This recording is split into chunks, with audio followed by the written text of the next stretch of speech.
presenting radio's foremost laboratory of writing and production techniques, the Columbia Workshop, coming to you today from Hollywood.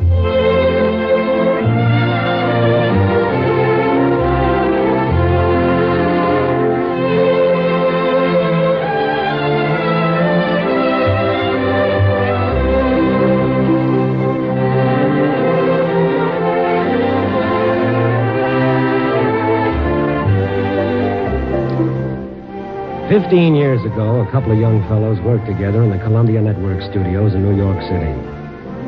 One was a studio control engineer named Irving Reese, who later went on to become the original director of the Columbia Workshop and is now a director at the RKO studios in Hollywood.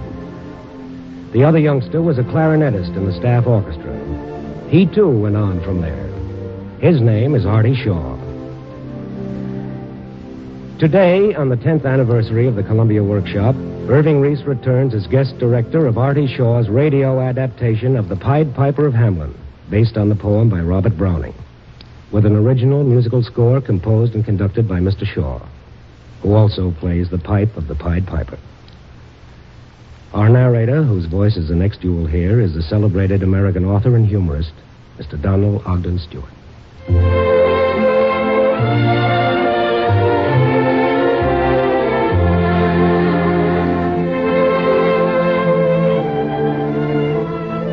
This is the story of the Pied Piper of Hamlin.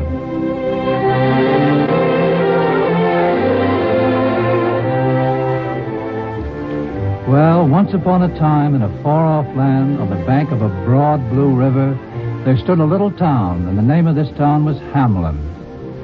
The story I'm going to tell you happened many, many years ago when your great-great-grandfather was a little boy, and it concerns a person who is known as the Pied Piper. And since the story happened in the town of Hamlin, perhaps it would be just as well if I told you a little about the place. In those days, Hamlin was a very peaceful little town.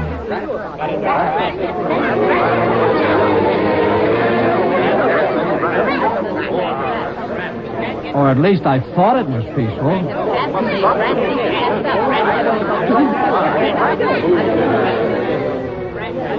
What do you suppose is going on here? I don't know what we're going to do if it doesn't stop. Imagine my whole birthday cake absolutely ruined. I declare, something ought to be done immediately. Looks like something exciting.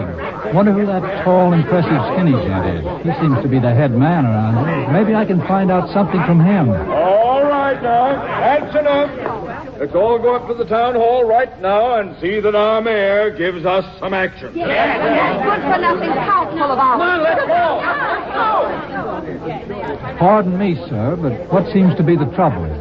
Well, you must be a stranger here. I suppose you might call it that. Here's a stranger, friend. He doesn't know what's been going on. We've had nothing but rats here until we don't know who's rats. Yes, friends, rats. Thousands of them. Millions of them. They fight the dogs and kill the cats. And eat the cheese out of the baths. Split open the kegs of salted sprats. Make nests inside our Sunday hats. And even spoil our little chats by drowning our sneaky with shrieking and squeaky in 50 different shops and flats. And there you are. And we've had enough of it. We're on our way to the town hall right now. All right, let's go. We can stand here and talk all night. This sounds interesting. Let's go along and see what happens.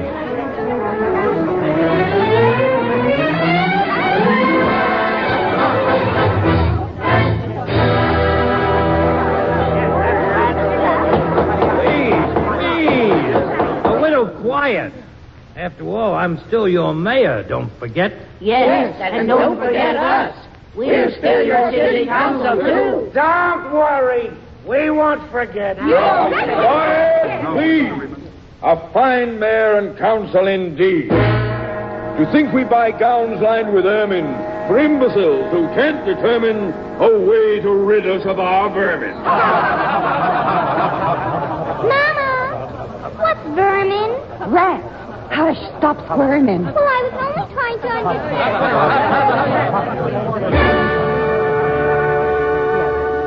You hope because you're old and obese, you find in the Prairie Civic Row, B. How about that? That's our boy talking. Let's tell him, Pop. Oh, get him. Obese, Roby. Ain't it wonderful the way he goes on? Mama. Yes? What's so big? Fat. Hush, I said. Well, I was only trying to...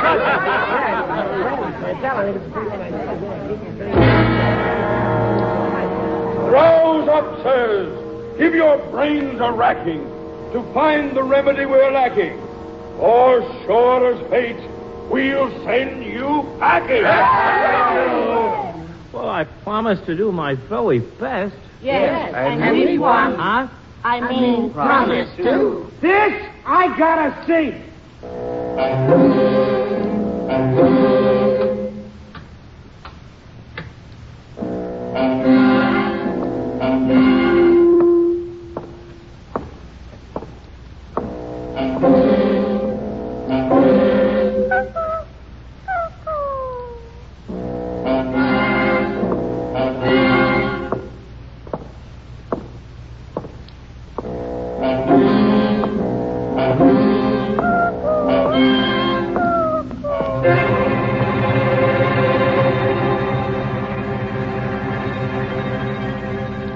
Gee whiz, what are we gonna do now? All I know is we better do something. And fast too. Well, what are we gonna do?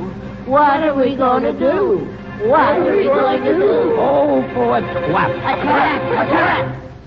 Just as they say this, what should happen at the chamber door? A gentle tap.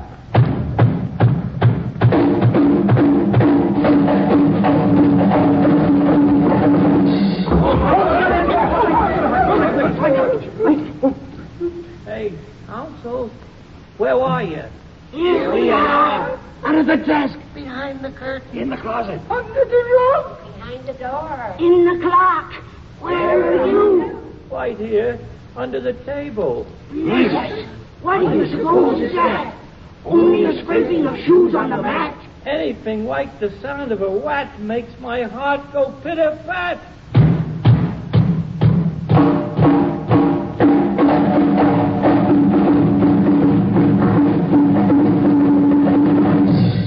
Come in. The mayor tries looking bigger. And in comes now the strangest figure.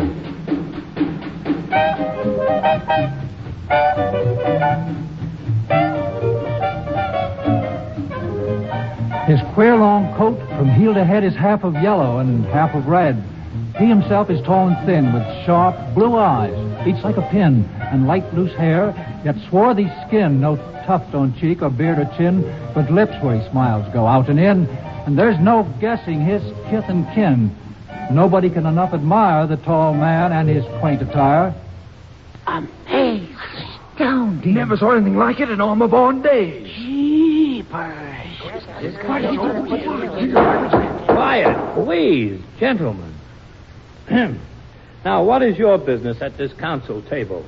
If it please your honors, I'm able by means of a secret charm to draw all creatures living beneath the sun that creep or swim or fly or run after me so as you never saw. And I chiefly use my charm on creatures that do people harm. The mole and toad and newt and viper. Well, tell us your name. Yes, tell us your name. Well, people call me the Pied Piper.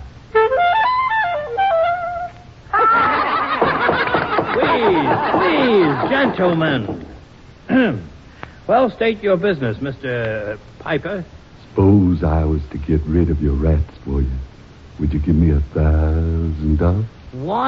50,000. Okay, gentlemen. You got yourself a deal. You mean you can wheelie with By us? 1 hour after sunup, you won't find a rat in all the length and breadth of Hamlin town.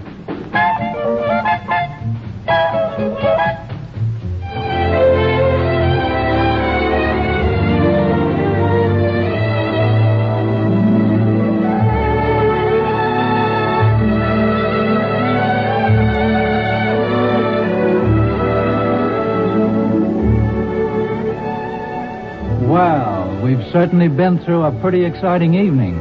course, everybody was a little nervous and overwrought. But now the word has got around about the piper's bargain with the mayor, and everybody's sleeping peacefully for a change.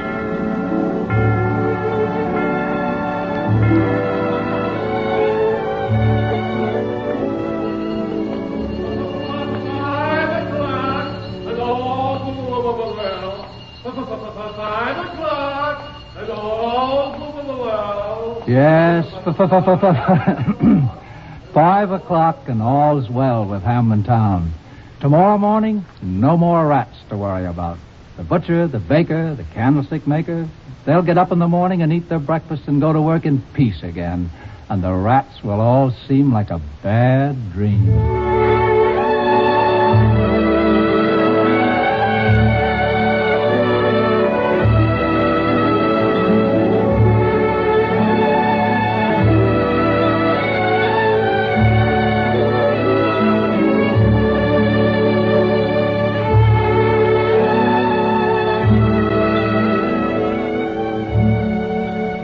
Now dawn spreads her pink fingers across the eastern sky.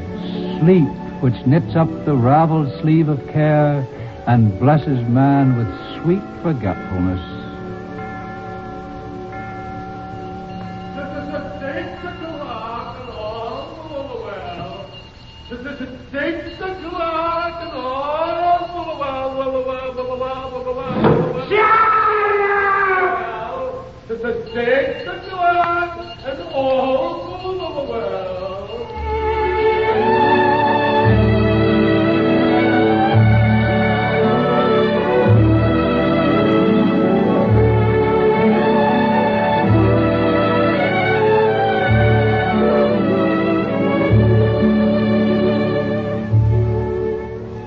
Ah, yes, gentle sleep.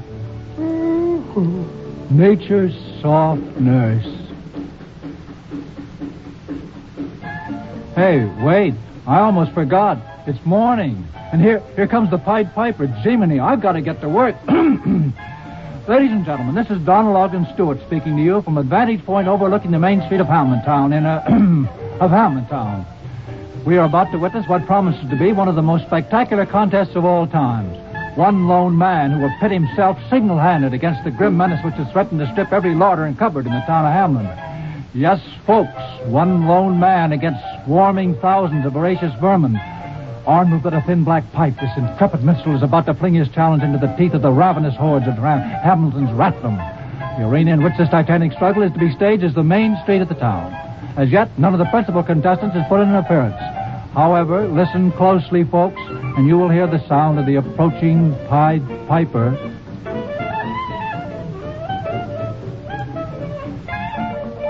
But while we're waiting, let me just take a moment, folks, to tell you it's a beautiful morning here in Hamlin Town.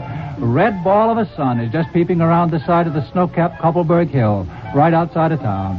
And there's a soft breeze blowing in from the Blue Wazer River, which you can just see over the tiled rooftops of the village, where it cuts across the end of Main Street at the ferry wharf.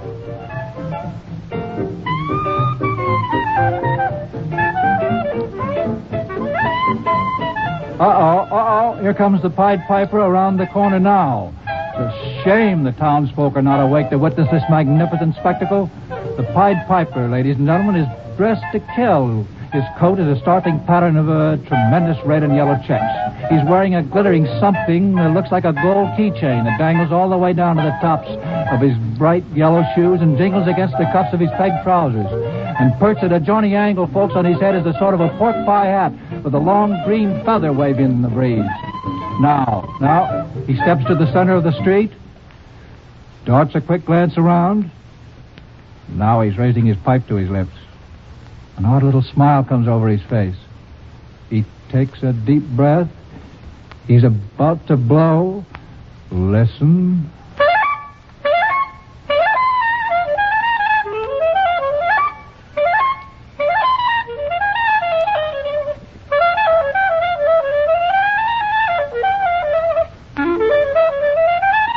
But where are the rats? Don't they hear him?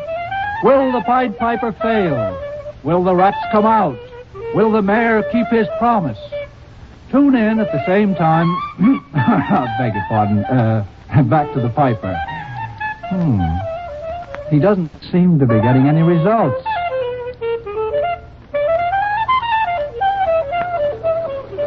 Unless it could be. What's that sound? Coming closer. Listen.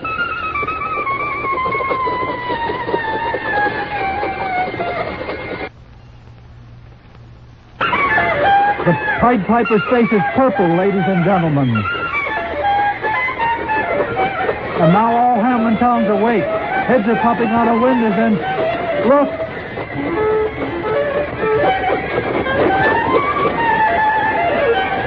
Out of the house, the rats come tumbling. Great rats, more rats, lean rats, brawny rats, brown rats, black rats, gray rats, tawny rats, grave old plotters, gay young festers, fathers, mothers, uncles, cousins, tucking tails and pricking whiskers, families by tens and dozens, brothers, sisters, husbands, wives, follow the piper for their lives.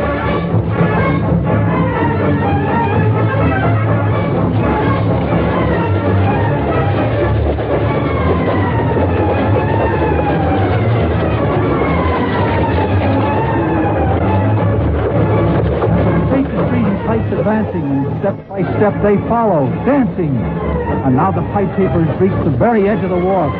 One more step, and he'll plunge into the river. But no, he's stepping aside, and the rats keep dancing as if enchanted. Straight ahead over the edge of the wharf, and there they go! Hundreds and thousands of them, into the swift-flowing current which carries them around the bend and out of sight.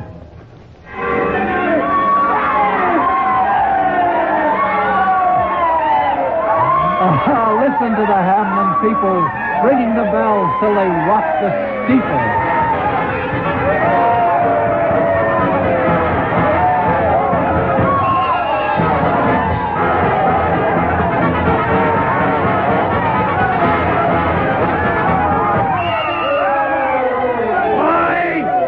I, the mayor of Hamlin town. Yes, and we, the council, too. Will see to it that not even a trace of rats is left. And that never again throughout our fair city will any rat dare to show his ugly face. And now, as your mayor... Yes, and as your council, too. I do hereby issue a proclamation. It is the duty of all able-bodied citizens to provide themselves with big, long poles and poke out the nests and block up the holes. Hip, hip, hooray! Hip, hip, hooray! Hip, hip, hooray! Hip, hip.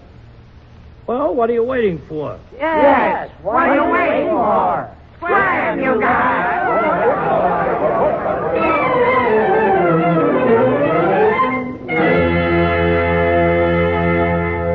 Gee, Mayor, that sure was a wonderful speech. Thank you, Councilman. I'm glad you liked it. I thought it was pretty good myself. Say, do you really think we're rid of those rats for good? Of course we certainly. Well, that's that, I guess. Let's go get some lunch. Just a moment, gentlemen. Haven't you forgotten something? Well, hello, Mr. Piper.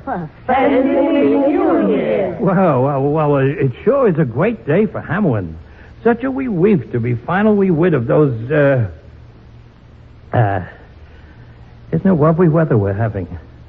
Well, back to the old grind, huh? Yes, that's right, man. Back to the old grind.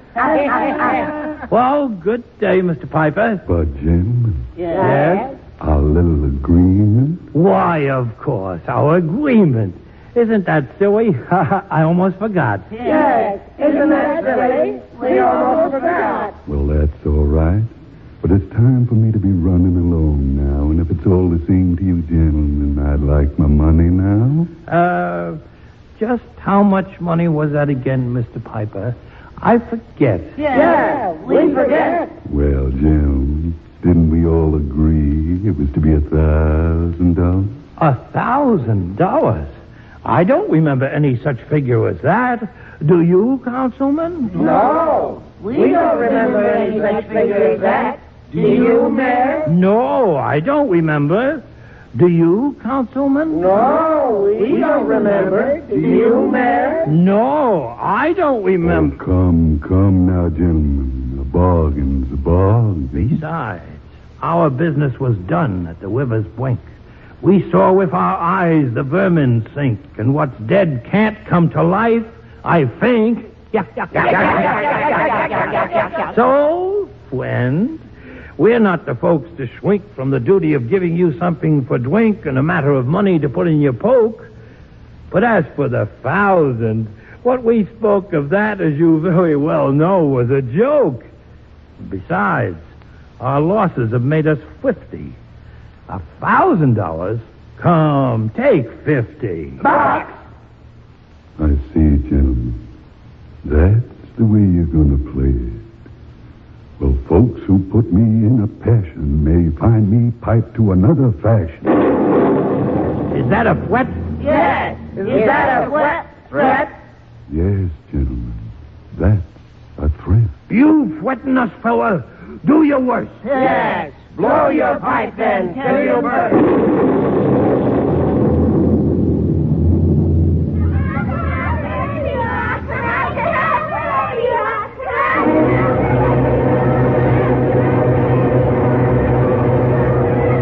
Come here, Sonny. Oh, mister, what's your name? My name is Pied Piper. That's a funny name.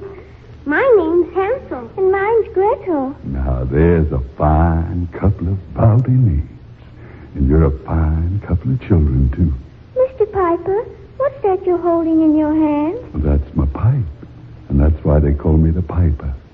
Tell me, Hansel and Gretel, do you like music? Oh, yes. We like music fine. Well, I tell you what you do.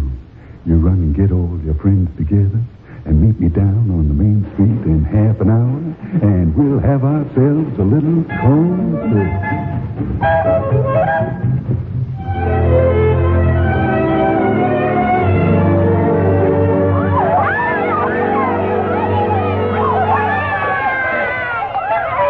Well, it looks as if every kid in Hamlin town is coming out here to listen to the Pied Piper. He's walking along Main Street now, playing that funny little tune. They're all dancing out into the street after him. Small feet are pattering, wooden shoes clattering, little hands clapping and little tongues chattering, like fowls in a barnyard when barley is scattering. Out come the children, running.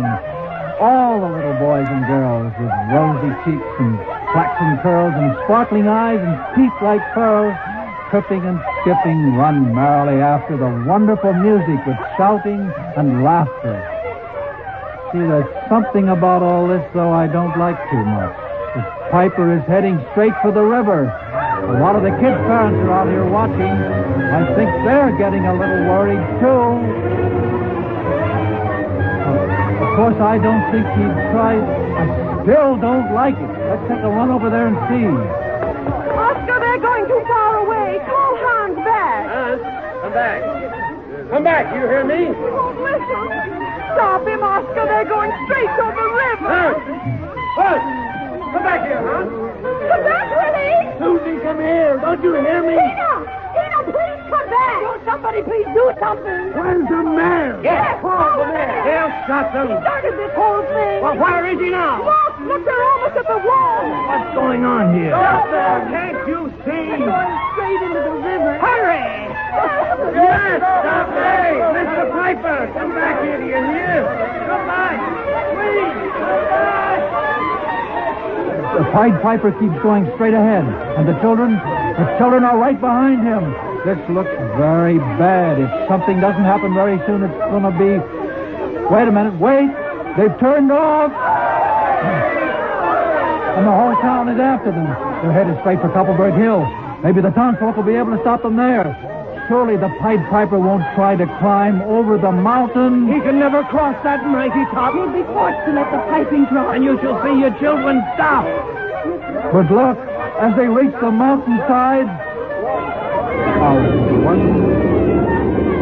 a a wondrous portal opens wide as if the mountain were suddenly hollow, and the piper goes in, and the children follow. And as they go in to the very last, the door in the mountainside shuts fast.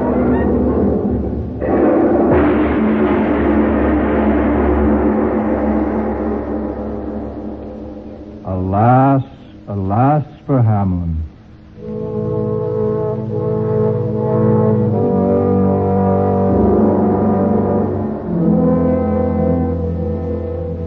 The mayor sent east, west, north, and south to offer the piper by word of mouth wherever he thought a man could find him silver and gold to his heart's content if he'd only return the way he went and bring the children behind him. But when he saw it was a lost endeavor and piper and children were gone forever, he became a very sad man. And from that day on till the day he died, no one in all Hamlin town ever spoke a word to him again. Yes, he became a sad and lonely little man.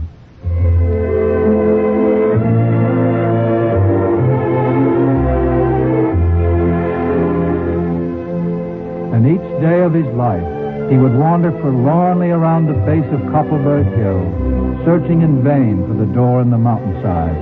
But he never found it. And during the many, many years of his hopeless search, the only thing that kept him from giving up all hope was that occasionally it would seem to him that he could hear from far inside the mountain,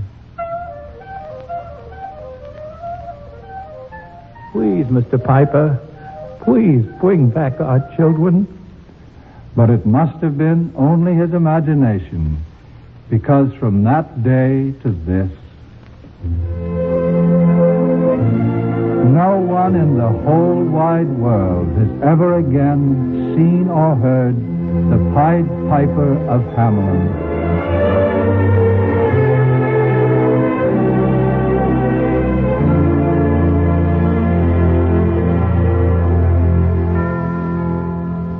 But through the special facilities of the Columbia Broadcasting System, we now take you deep into the interior of Koppelberg Hill, where we have prevailed upon the Pied Piper to give us a statement regarding his position in this entire matter. Ladies and gentlemen, the next voice you will hear will be that of the Pied Piper. Take it away, Koppelberg.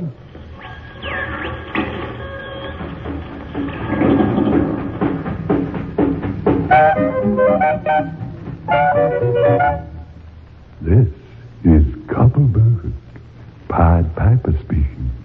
All I gotta say is, don't go messing with the piper, or you're gonna get yourself into a permanent jam session.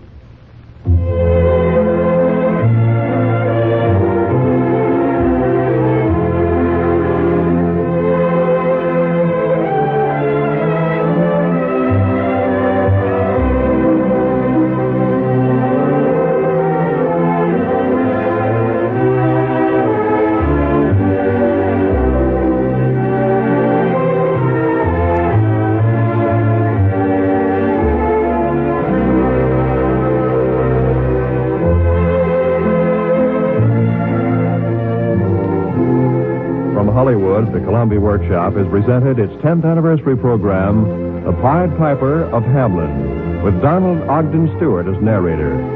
The script and the musical score were written by Artie Shaw, who also played the pipe of the Pied Piper.